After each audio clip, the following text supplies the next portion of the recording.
Piaf, La vie en rose, sur ses notes de musique, mais également sur le son des gouttes de pluie. J'ai l'immense plaisir de recevoir Amel Garmezi pour le portrait du mercredi. Bonjour. Bonjour Anne, merci pour l'invitation. Merci à vous. Vous êtes musicologue, Amel Garmezi, docteur en musique et musicologie de Sorbonne Université, chercheur invité à l'Université de l'Arizona, chef d'orchestre et violoniste primé, spécialiste de musique arabe. Vous œuvrez à valoriser ce riche patrimoine sur la scène internationale, on en parlera, à le moderniser également et à le faire connaître du public international. Alors, comme vous le savez, les portraits du mercredi, c'est une machine à remonter le temps. À quel moment, Amel Garmezi, est-ce que la musique a fait son entrée dans votre vie ? Depuis toujours. Je pense que je n'arrive pas à imaginer ou à retracer, retrouver ce moment où ça a commencé. Ça a toujours existé dans ma vie. Je suis née dans une famille de mélomanes qui adorent la musique.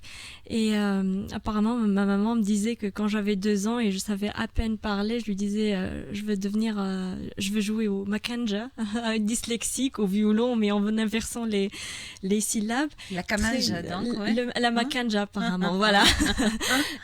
Et moi, je m'en rappelle pas, elle me l'a dit, et puis voilà, ça s'est concrétisé. J'ai commencé le conservatoire très très tôt, j'ai été diplômée du conservatoire à l'âge de 15 ans, et après un baccalauréat scientifique avec une mention très bien, c'était une évidence pour moi. C'est pas la médecine, c'est pas l'ingénierie, c'est la musique qu'il fallait faire. Alors, quelle a été la réaction de votre famille à ce moment-là ? Pas facile, pourtant ils aiment la musique, et la musique a toujours été présente dans la famille. Mais c'est compliqué, je pense qu'ils avaient peur et je les comprends maintenant avec le recul. Parce que c'est difficile d'avoir... on connaît tous le statut du musicien et de l'artiste dans nos pays. C'est pas simple. Oui. Et c'est un statut très précaire. Et je pense que maintenant, je les comprends. Je pense qu'ils avaient un peu peur que leur fille, qui a réussi son baccalauréat avec une mention très bien, se retrouve un peu dans une situation de précarité. Mais au final, je me rappelle très bien, mon père m'a dit « Ok, tu feras la musique à une seule condition, tu excelles ». Et de toute façon, je n'avais pas besoin qu'il me dise ça, parce que c'était pour moi une passion, et je voulais, voilà, il y avait une passion, il y avait un élan comme ça, et voilà, je voulais embrasser la musique, et ça, j'ai repris l'université, donc j'ai eu cette chance d'avoir le prix présidentiel à ma licence, et ça m'a permis d'aller à l'université à la Sorbonne. Pour poursuivre mes études, d'où un master et un doctorat après. Alors, vous me disiez à l'instant, Amel Garmezi, on écoutait beaucoup de musique à la maison, c'est une famille de mélomanes. Qu'est-ce qu'on écoutait chez vous ? Et on jouait. Aussi. Ouais. Mon papa jouait principalement de la musique orientale, tunisienne et tout ça, mais oui, moi je me rappelle de nos soirées en famille, avec les tantes, les cousins et tout ça, et Amal au violon, le papa à la darbouka et la maman, elle chante. Mes parents ont fait le conservatoire, mes sœurs aussi jouent un peu, et c'était pour nous, voilà, c'est naturel, la musique c'est... Un vrai orchestre, quoi. Voilà. Presque. Alors, une famille de mélomanes, mais... Vous le savez, le premier pas compte, on s'en souvient. Votre le tout premier contact avec le violon, c'était quand ? C'était comment ? Est-ce que vous en gardez un souvenir aujourd'hui ? Oui, je devais avoir 8 ans. J'ai fait un peu de piano avant. C'était sur les conseils de mes profs, comme quoi ça, il fallait travailler l'oreille. Donc j'ai travaillé, comme c'est un instrument tempéré. Et puis le violon est arrivé juste après. Je pense que j'ai commencé vers 8 ans, ça a été difficile. Je vais pas vous mentir, c'est un instrument difficile, le violon. Donc c'était une relation un peu bizarre au début d'amour-haine, d'amour pour l'instrument, mais de haine pour toute la difficulté technique au début, parce que il faut vraiment le violon, pardon, contrairement à d'autres instruments, il faut un certain temps pour avoir un son un peu potable entre guillemets. Et puis, c'est-à-dire que la satisfaction n'arrive pas rapidement. Oui, voilà, il faut vraiment beaucoup travailler au début, et puis le son n'est pas très agréable, on va dire, il faut maîtriser l'archet et tout ça. Mais très rapidement, j'ai retrouvé la passion, et très rapidement, je me suis engagée aussi à part le parcours du violon avec mon prof, j'étais responsable de la section des violons, par exemple, dans l'orchestre du conservatoire, où il fallait travailler les archets, coordonner toute la section des cordes et tout ça. Et voilà, pour moi, c'est une évidence. Alors, est-ce que vous rêviez quand vous étiez plus jeune, hein, quand vous étiez au collège, puis plus tard au lycée, est-ce que vous rêviez d'embrasser cette carrière-là? Vous voulez faire de la musique, mais est-ce que vous rêviez de cette carrière? Pas dans ces détails, Mm. mais oui, je me rappelle très très bien dire à mes camarades que quand j'étais encore collégienne et lycéenne que je veux faire de la musique et que je disais ça que quand je veux mourir, je veux laisser quelque chose derrière moi. Bon, voilà, du haut de mes 13 ans. C'était un peu dramatique. Voilà. Et je me rappelle aussi de quand on faisait des sorties entre copines après le collège, elle allait manger un sandwich et moi j'allais dans les kiosques de cassettes chercher l'album de je ne sais quoi, de quelle version de tel ou tel chanteur parce que je ne l'ai pas dans ma collection. D'accord.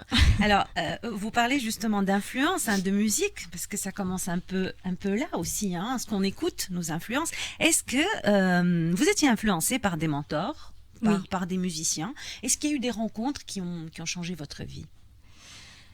Oui, je pense qu'aujourd'hui, avec le recul, il y a plusieurs casquettes. Moi, je suis très reconnaissante pour mes profs tunisiens parce que en Tunisie, malgré toutes les difficultés, on a une formation dans les conservatoires très solide.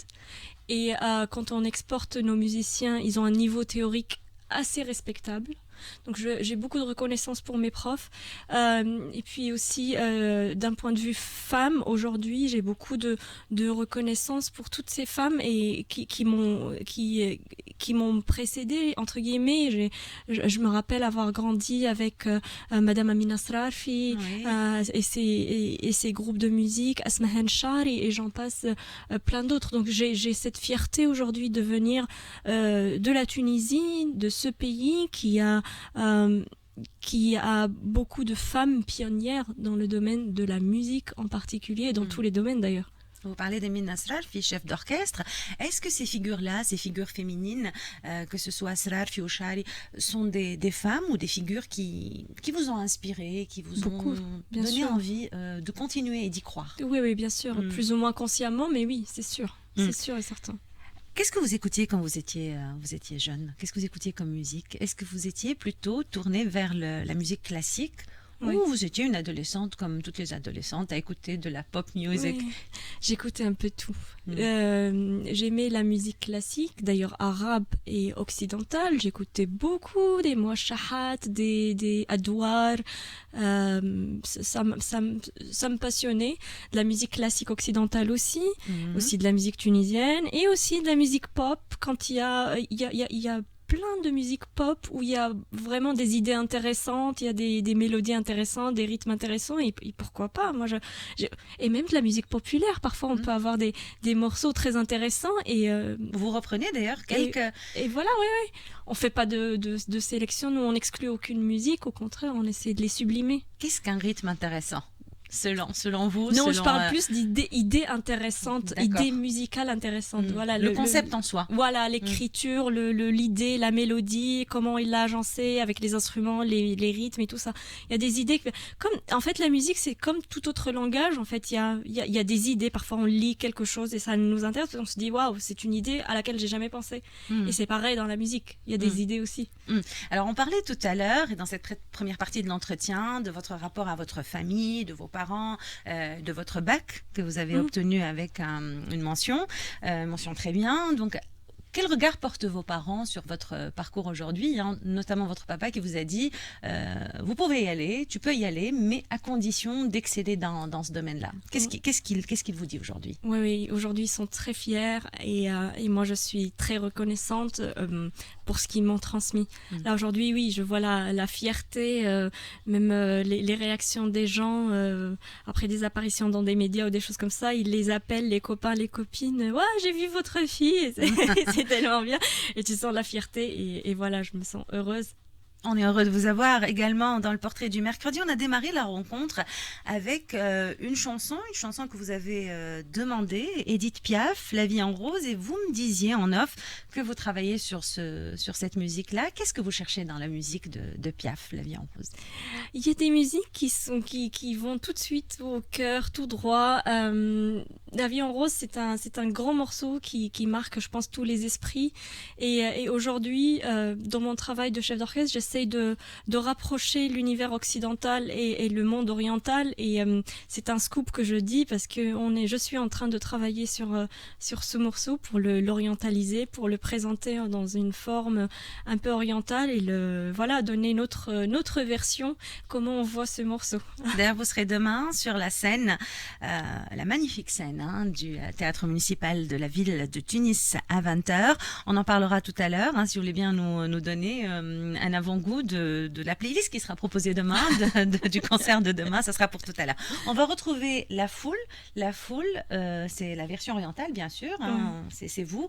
Parlez-nous de ce moment musical, de là où ça a été joué, de la réaction du public. Oui, on l'a joué il y a tout juste 1 mois et demi.